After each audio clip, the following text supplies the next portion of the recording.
राज़नि वारनि खे इन शइ जो वॾो एतबार अची चुको आहे त मंसूर ख़ान जेका ॻाल्हि कई उहा पूरी थी वई।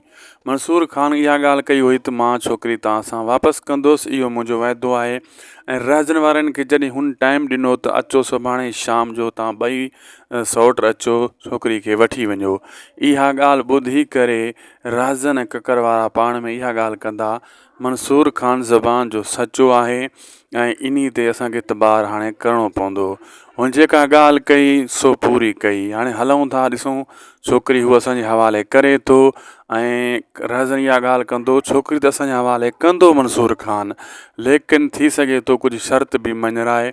इन जे करे पहिरियों पंहिंजो असां माइंड यानी ज़हन ठाहियूं हलूं, पोइ हलूं उते, जीअं उते असां वरी उन जा जवाब बि ॾेई सघूं। पोइ ॿई सौट वेही पाण में सलाह कंदा ऐं इहा कोशिशि कंदा अगरि मंसूर ख़ान सोढल या आलम सां मिली उन खां छा पुछई ऐं उन जी अगरि रिहाई जी ॻाल्हि कयईं त असांखे कहिड़ो जवाबु ॾियणो आहे। अगरि का ॿी ॻाल्हि कयईं, ठाह जी ॻाल्हि कयईं त असांखे कहिड़ो जवाबु ॾियणो आहे। सॼो कुझु सोचे सम्झी पोइ छोकिरी खे वठणु इहे ॿई सौट हितां वेंदा ऐं ॿियो कंहिंखे बि न वठी वेंदा। ऐं इन्हनि जे इहे ज़हन में हूंदी त मंसूर ख़ान सां सुठे नमूने सां ॻाल्हाइणो आहे।